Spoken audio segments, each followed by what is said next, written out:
নমস্কার,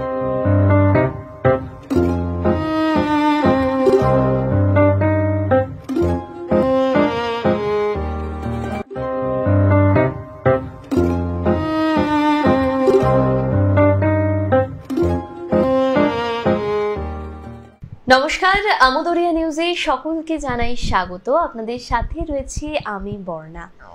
আজ আমি আবারও হাজির ইকুয়াল অর আনইকুয়াল বিভাগের নতুন একটি পর্ব নিয়ে। আর যিনি আজ আমার সাথে রয়েছেন তিনি পেশাগতভাবে একজন শিক্ষিকা এবং নেশাগতভাবে একজন লেখিকা। শুনবো ওনার মুখ থেকেই ওনার সম্পর্কে বিশদে। তো যিনি রয়েছেন উনি হলেন সোমা দাস। নমস্কার। প্রথমেই শুভ বিজয়ার অনেক অনেক শুভেচ্ছা। কেমন আছো বলো? তোমাকেও শুভেচ্ছা এবং দর্শকদেরও প্রচুর শুভেচ্ছা জানাই। সবাই ভালো থাকুন। কেমন আছো? ভালো আছি এবং বর্তমান সামাজিক এবং প্রাকৃতিক পরিবেশে ভালো থাকার জন্য নিরন্তর চেষ্টা করে যাচ্ছি। একদম। তো এই যে আমি বললাম একটু আগেই যে পেশাগতভাবে একজন শিক্ষিকা এবং নেশাগতভাবে একজন লেখিকা, তো সেই সম্পর্কে একটু বলুন। নাকি দুটোই পেশা দুটোই নেশা? না, দুটোই পেশা দুটোই নেশা নয়। মানে লেখিকা হিসেবে আমার যে জার্নিটা সেটা খুব একটা পুরনো নয়। আগে টুকটাক অল্প স্বল্প লিখতাম, কিন্তু অনেক সময় একটা আর্জ আসে, সেই আর্জ ফেজটা আমার খুব বেশি পুরনো নয়, মোটামুটি নবীন বলা চলে। আর শিক্ষিকা আমি পেশাগতভাবে বহুদিনই। আমি জুলজির স্টুডেন্ট, এতেই আমি এমএসসি করেছি এবং ডক্টরেটও করেছি। পরবর্তীতে আমি প্রথম আমার চাকরিস্থল বহু দূরে, বারোবিশা, সেটা মানে আমাদের একেবারে ওয়েস্ট বেঙ্গলের শেষ সীমানায়। পরবর্তীতে আরও দুটো স্কুল পাল্টেছি, এটি বর্তমান স্কুল ফাঁসিদেওয়ায়। তো ছাত্ররা বলতে গেলে মানে শিক্ষকতা এটা আমার একটা খুব পছন্দের জায়গা, খুব পছন্দের জায়গা। কারণ নতুন বা মানে নবীন প্রাণ যাদের বলি, তাদের সংস্পর্শে থাকা, তাদের চেঞ্জ দেখা এবং তাদেরকে কিছুটা হলেও গাইড করতে পারা, এবং নিজেও শেখা, প্রতিনিয়ত শিখছি তাদের থেকে, এটা আমার খুব ভালো লাগার জায়গা। বেশ, এবারে একটু ছোটবেলায় চলে যাই। ছোটবেলাটা কেমন কেটেছে এবং সেটাকে আপনি কি বলবেন? ছেলেবেলা বলবেন নাকি মেয়েবেলা বলবেন? ছোটবেলাটাকে আমি সিম্পলি ছোটবেলাই বলতে চাই। ছোটবেলা আমার কেটেছে পাহাড়ে, কার্শিয়াংয়ে এবং দার্জিলিংয়ে মিলিতভাবে। সেটা খুব আমার একটা মনের কাছে হয় না, অনেক স্মৃতি আমরা পালকে মুড়ে রেখে দিতে চাই, সেরকম একটা ব্যাপার। এবং ছেলে বা মেয়ে বলে কোনো রকম সেখানে ডিসক্রিমিনেশন আমি পাইনি। কাজেই আমার ছোটবেলাটা পিওরলি ছোটবেলা, ছেলে বা মেয়ে বলে আমি একদম। তো বাড়িতে পরিবারের পক্ষ থেকে ঠিক কিরকম ভাবে প্রতিক্রিয়া আসতো? মেয়ে বলে একটা অন্যরকম যে মেয়েদের জন্য যেটা করা হয় আর ছেলেদের ডিফাইন করা যেটা সমাজ করছে, আবার পরিবার থেকেও আসে যে তুমি মেয়ে হয়েছো, তোমার এই এই জিনিসগুলো করা যাবে না, তোমাকে এই এই জায়গা থেকে একটু সংযত থাকতে হবে, যে জিনিসটা আজকে একটা ছেলের ক্ষেত্রে অনেক সময় আমরা দেখতে পাই যে হয় না। আবার অনেক পরিবার এখন বর্তমান সময়ে দাঁড়িয়ে কিন্তু তারা বদলেছে, তাদের মানসিকতাও পরিবর্তন হয়েছে। তো আপনার পরিবারের পক্ষ থেকে ঠিক কিরকম সাড়া পেয়েছে? এখানে বলতে গেলে বলবো আমি সত্যি এটা যেটা তুমি বললে এটা খুবই বাস্তব এবং সামাজিক ক্ষেত্রে এটা আগে তো প্রচণ্ডভাবেই হতো এবং এখনো বহু পরিবারে ছেলে মেয়ের একটা মনে হয় ভেদাভেদ এখনো আছে। কিছুটা হয়তো মানসিকতার স্তরে, কিছুটা হয়তো তাদের নিরাপত্তার খাতিরে সেটা হয়ে থাকে। কিন্তু আমি এদিক থেকে খুবই সৌভাগ্যবতী বলতে হবে আমাকে, কারণ ছোটবেলা থেকেই বাড়িতে মেনলি ফোকাস ছিল, আমরা এক ভাই এক বোন, আমার ছোট ভাই আছে, তো মেইন ফোকাসটা ছিল পড়াশুনো। আমি পড়তে ভালোবাসতাম ছোটবেলা থেকেই। আর আমার বাবা আমাকে প্রচুর বই এনে দিতেন এবং আমার বায়নার জায়গাটাই থাকতো কোথাও গেলে বাবাকে যে বই নিয়ে আসবে আমার জন্য।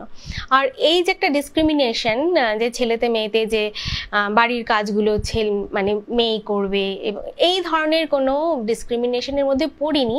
সে কারণে বলতে মানে এটা লজ্জারই ব্যাপার, তবু সত্যের খাতিরে বলতেই হয়, অনেকটা সময় পর্যন্ত আমি অপদার্থই ছিলাম বাড়ি ঘরের কাজকর্মে।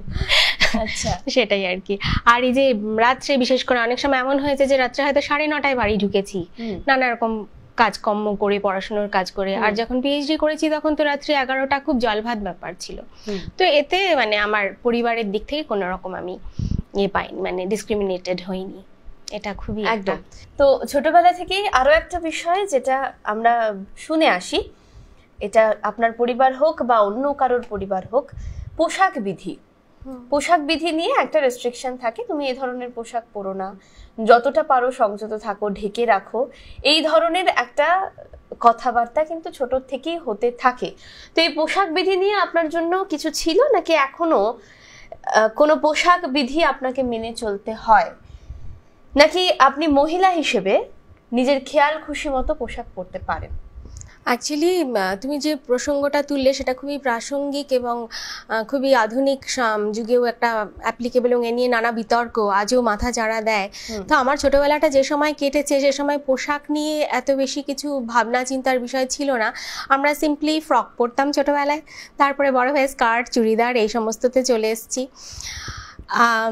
সেইটা আমাকে মানে ব্যক্তিগতভাবে ফেস করতে হয়নি, পরবর্তীতে ফেস করতে হয়েছে অন্য জায়গায়। সেটা হচ্ছে বিদ্যালয়ে, যখন আমার স্কুলে আমি তখন প্রথম সেই কোর্টের একটা ভার্ডিক্ট এসছে যে স্কুলেও চুড়িদার পরা যাবে। আগে একটা প্রবল রেস্ট্রিকশন এবং মেন্টাল এবং সোশ্যাল দুই দিক থেকে একটা রেস্ট্রিকশন ছিল যে কেবল শিক্ষিকারা শাড়িই পরবে।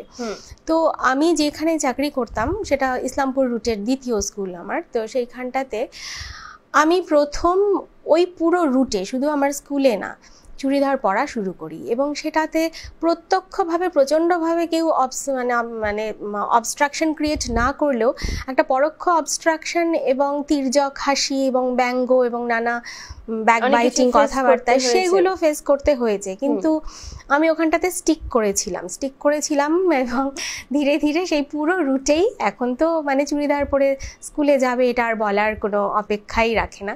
তো এইটা একটা সময় আমি আর কি এই ফেজটা পার করেছি। এই প্রসঙ্গে একটা কথা বলি, শিক্ষক শিক্ষিকাদের থেকে কিন্তু স্টুডেন্টরা অনেক কিছুই শেখে। একদম। তো এই যে পোশাক বিধি, চুড়িদার পরবো না শাড়ি পরে স্কুলে যাব, এটা কি কোথাও গিয়ে স্টুডেন্টদের উপর প্রভাব ফেলতে পারে? ওদের একটা মানে ব্লকড মাইন্ডসেট তৈরি হয়ে যেতে পারে যে দিদিমণি মানেই মানে একটা পার্টিকুলার একটা চিত্র। দিদিমণি তো শুধু তার পোশাকের, নিশ্চয়ই তার পোশাকের একটা গুরুত্ব আছে, একটা শালীনতা বা রুচিশীলতার একটা ব্যাপার থাকে, কিন্তু এই শালীনতা ব্যাপারটা আবার একটা সূক্ষ্ম সুতোর মতন, সুতোর এপাশ আর ওপাশ। মানে কারো কাছে হয়তো ওড়না নিলে শালীন, কারো কাছে হয়তো সেটা কোনো ব্যাপার না। এখন এখানটা সময়ের সাথেও ইভলভ করে।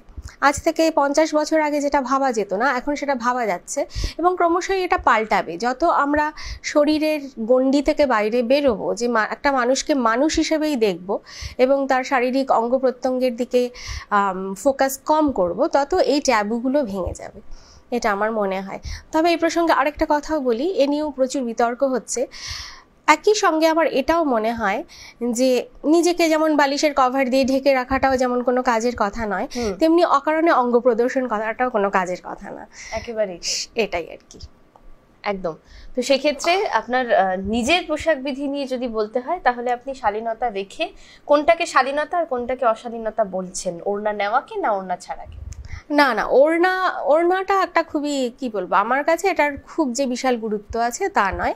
হ্যাঁ, অ্যাস্থেটিক্যালি গুরুত্ব থাকতে পারে, কিন্তু কেউ ওড়না না নিলেই অশালীন হয়ে গেল, এটা আমার একেবারেই মনে হয় না। একদম। নিয়ে নিচ্ছি একটা ছোট্ট বিরতি, ফিরে আসছি বিরতির পর।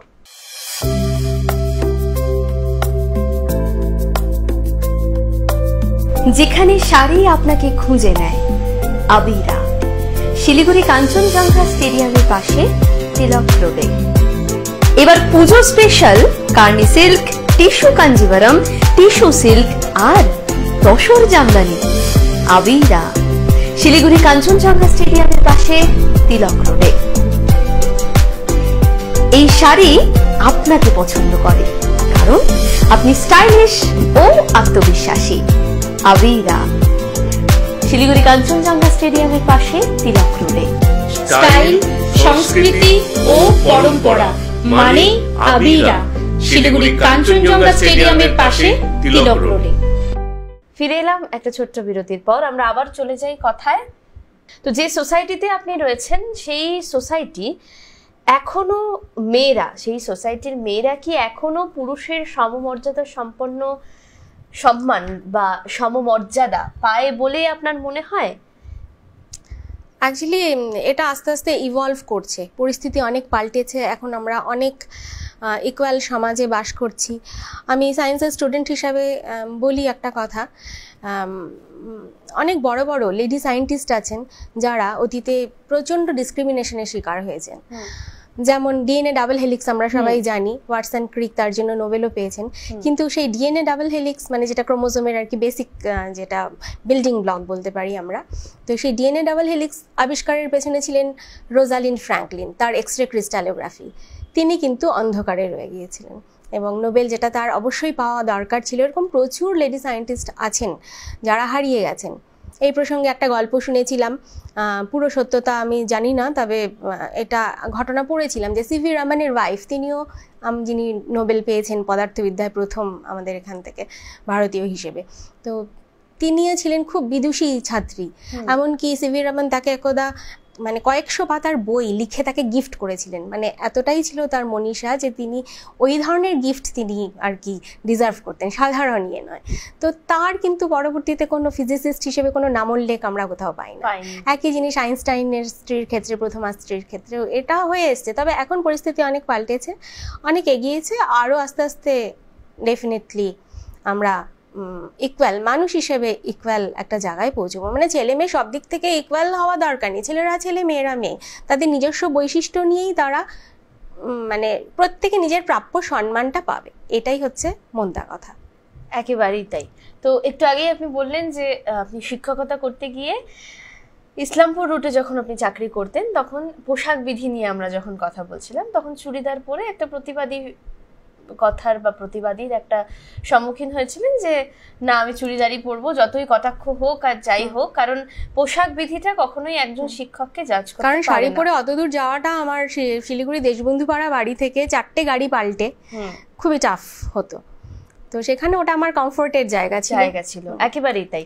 তো এইরকম আপনি আপনার জীবনে জনসমক্ষে ঠিক কতবার প্রতিবাদী হয়েছেন, কি কি বিষয় হয়েছে যদি দু একটা? সেটা ওইভাবে বলা মুশকিল। যেমন অনেক সময় বাসে কারোর সঙ্গে অসভ্যতা কাউকে করতে দেখলে সেটা বাধা দিয়েছি, নিজের সঙ্গে কখনো হয়েছে সেখানেও বাধা দিয়েছি, কখনো নিজের লেখা এইরকম লেখার মধ্যে তুলে এনেছি যে কোনো ঘটনা সামাজিক। বা এখন মনে রাখতে হবে যে শুধুমাত্র যে মেয়েদের সঙ্গে অসভ্যতা হয় তা না, ছেলেদের সঙ্গেও হয়, ছোট বাচ্চাদের সাথে হয়। তো এখানটাতে অবশ্যই মেয়েদের অনেকটা রাস্তা পেরোতে হয়েছে এবং হবে, সেই সঙ্গে মানুষ হিসেবে ছেলেদের সঙ্গেও যেন অন্যায় না হয় সেটাও দেখা প্রয়োজন। একেবারেই অনেকে মেয়ে হিসেবে ইয়ে করে, মানে victim card, false victim card play করে, সেটা হওয়া উচিত না। একদম। আপনার পরিবারে কে কে আছে?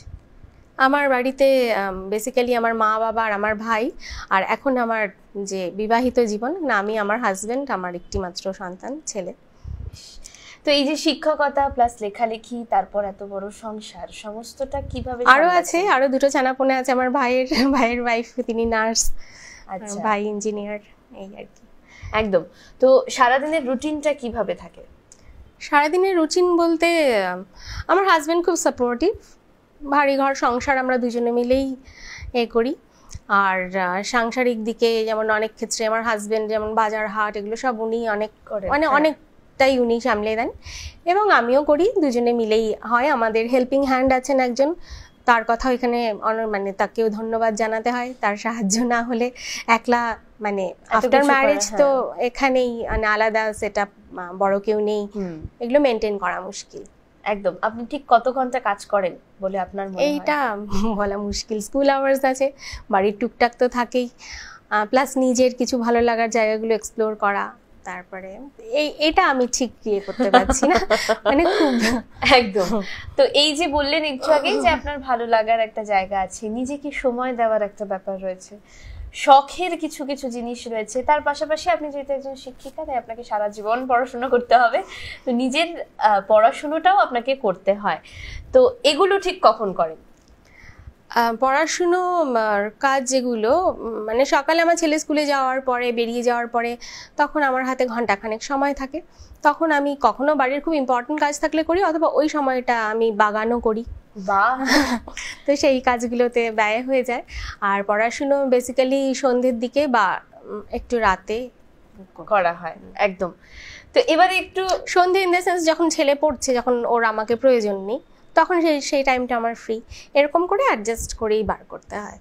একেবারেই তাই। তাহলে বলা ভালো যে সারাদিন মানে চোখ খোলার পর থেকে সকালে সারাদিন কিছু না কিছু নিয়ে চলছে। হ্যাঁ, সেটা থাকে। আমি খুব একটা দিবানিদ্রা পছন্দের না আমার। একদম। এবারে কিছু শব্দ নিয়ে কথা বলবো। প্রথমেই বলি, এই মেয়ে ছেলে এই ওয়ার্ডটা তো অনেকবার শুনেছেন, তো এই শব্দটা শুনলে ঠিক কি প্রতিক্রিয়া হয় আপনার? না, ব্যক্তিগতভাবে খুব যে শুনেছি তা না, তবে শব্দটা সিম্পলি ভালো লাগে না, একটু অশালীনই মনে হয় এবং খুব মনে হয় যেন নিচু করার একটা মানসিকতা এর মধ্যে লুকিয়ে থাকে। শব্দটা খুব একটা পছন্দের নয় আমার। বেশ, নারী স্বাধীনতা বলতে আপনি কি উপলব্ধি করেন? নারী স্বাধীনতা বলতে আমার কাছে এটা মাল্টি ফ্যাসেটেড ব্যাপার। প্রথম যেটা দরকার সেটা হচ্ছিল অর্থনৈতিক স্বাধীনতা। অর্থনৈতিক স্বাধীনতাটা বেসিক, এটা অবশ্যই প্রয়োজন। তারপর সেকেন্ডলি, এবার অর্থনৈতিক স্বাধীনতা বিভিন্নভাবেই হতে পারে। আরেকটা দিকে বলছি, যারা হয়তো চাকরি বাকরি করছেন না, বাড়ি বসে কিছু করছেন বা কিছু, এবার বিয়ের সময় একটা মেয়েদেরকে যৌতুক দেওয়ার একটা প্রবণতা দেখা যায়, যদিও ছেলের বিয়ে তো আজকাল ভীষণ এক্সট্রাভ্যাগেন্ট হয়ে দাঁড়িয়েছে। তো যৌতুকের বদলে বরং তাকে কিছু প্রপার্টি দেওয়া দরকার, এটা আমার মনে হয়, যেটা তার একটা অ্যাসেট, মানে তার একটা সাপোর্ট হিসেবে থাকবে। তারপরে যদি দেওয়ার ব্যাপার থাকে, প্রথমত যৌতুক ব্যাপারটাকে আমি সাপোর্ট করি না, কিন্তু উপহার হিসেবে যদি মা বাবা কিছু দিতে চান, গয়নাগাটির পাহাড় না দিয়ে বরং তাকে কিছুটা অ্যাসেট দেওয়া প্রয়োজন। এগুলো আইন কানুন আছে অনেক, কিন্তু আইন কানুন আর বাস্তবের মধ্যে অনেক ফারাক।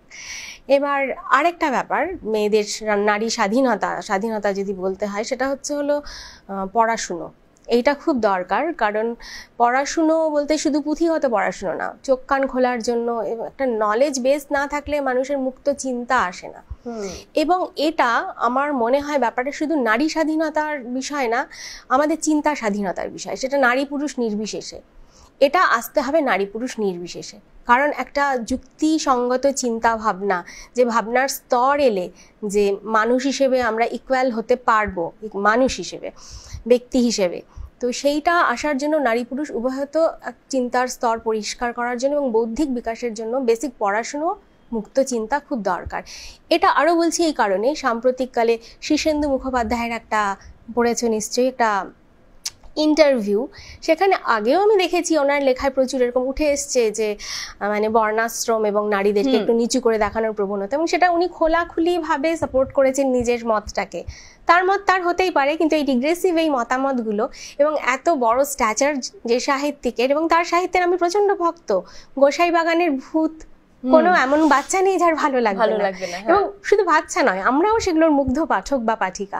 তো এই ডিগ্রেসিভ মাইন্ডসেট, এটা শুধু পড়াশুনো না, একটা সামগ্রিক বৌদ্ধিক বিকাশের একটা জায়গা, এবং সেটার বেসিক প্রথম সোপান হচ্ছে পড়াশুনো।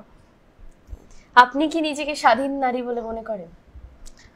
হ্যাঁ, একেবারে পুরোপুরি 100% না হলেও স্বাধীন, যেখানে মত প্রকাশের স্বাধীনতা আছে, মতামত বিনিময়ের জায়গা আছে, কিছু চাপ থাকে, সোশ্যাল কিছু থাকে, তো সেইগুলো পুরোপুরি কাটিয়ে ওঠা আমাদের পক্ষে সম্ভব না, কিন্তু তবুও বলবো, আমি বলতে পারো মোটামুটি 80% স্যাটিসফাইড। বাকি 20% স্যাটিসফাইড হওয়ার কি ইচ্ছে নেই নাকি? না, ইচ্ছা আছে, সেটা হয়, সেটা আস্তে আস্তে, ওটা কি বলবো, মানে জীবন চর্যার বিষয়। উইথ লাইফ আমরা শিখি, আমরা ইভলভ করি এবং চারপাশকেও কিছুটা পরিবর্তন করতে পারি। পুরোপুরি পাল্টে ফেলবো এটা তো এক জীবনে হয় না, তো এর মধ্যে প্রসেসের মধ্যে আছি এবং এই প্রসেসের মধ্যে থাকতে চাই। একদম। একজন শিক্ষিকা হিসেবে আজকের সমাজে এই নারী পুরুষ ভেদাভেদ, নারী পুরুষ সমমর্যাদা নিয়ে যখন আপনি কথা বলছেন, তো সেক্ষেত্রে আপনার স্টুডেন্টদের উদ্দেশ্যে কি বলবেন? যেটা এক্ষুনি বললাম, যে পড়াশুনোটাকে বোঝা না ভেবে নিজের সঙ্গী করে নিতে হবে, এবং আমাদের চারপাশে প্রচুর কাজের সুযোগ ছড়িয়ে আছে, সেগুলোকে আমাদের অ্যাভেল করতে হবে। এই না যে টোটো চালানো বা রিল বানানো এটা একমাত্র মানুষের হতে পারে না জীবনের লক্ষ্য, তো কাজের সুযোগগুলো খুঁজে নিতে হবে, শিখতে হবে, শেখার ইচ্ছেটাকে কখনোই ছাড়া যাবে না। এবং পড়ো তোমরা, এটা আমি আমার ছাত্রছাত্রীদের বলবো, পড়ো, তোমরা গল্পের বই পড়ো, তোমরা চারপাশের ম্যাগাজিন পড়ো, নিজের পড়ার বইটাকেও পড়ো, অনেক কিছু জানার এবং জীবনে কাজে লাগানোর উপকরণ তাতেও আছে। নিজেদের চোখ কান খোলা রাখো এবং একটা পরিপূর্ণ স্বাধীন মুক্ত চিন্তার মানুষ হয়ে ওঠো, এটাই আমার বক্তব্য। একদম। আপনাকে অনেক অনেক ধন্যবাদ। আজকে আপনাকে আমরা পেয়েছি আমাদের ইকুয়াল আর আনইকুয়াল বিভাগে। কিছু অজানা কথা আমরা জানলাম, ওনার মত এই নারী পুরুষ সমমর্যাদা নিয়ে ঠিক কি সেটাও আমরা ওনার কাছ থেকে শুনলাম। আপনাকে আরও একবার অনেক অনেক ধন্যবাদ, আপনি এত ব্যস্ততার মাঝেও আজ আমাদের মধ্যে এসে উপস্থিত হয়েছেন। এবং আমরা আবারও ফিরে আসবো ইকুয়াল অর আনইকুয়ালের নতুন একটি পর্ব নিয়ে। এখানে এসে আমারও ভীষণ ভালো লেগেছে, আর আমুদরিয়াকে অজস্র ধন্যবাদ আমার নিজের ধারণা সবার সঙ্গে ভাগ করে নেওয়ার সুযোগ দেওয়ার জন্য। একদম। Hello, my name is Shering Dolma Sherpa and I'm the academic head of BBA in Tourism, Hospitality and Aviation. I look after all the degree courses of under the Avalon affiliated with the North Bengal University and Cooch Behar Kanchanjunga University, and also the diploma courses of Hakimpara and Kakurgachi Center. Now, why Avalon? Avalon is into the education industry since 16 years, bringing the holistic development of the students. We not only focus on the practical aspect, but we also focus on the theoretical aspect. And also, after completing the courses from Avalon, we offer students with a wider range of placement opportunity, not only in tourism, but also in aviation and hospitality. I encourage the young students because we are focusing on the holistic development of the student. Therefore, I encourage the young student to join us and become a part of the Avalon family.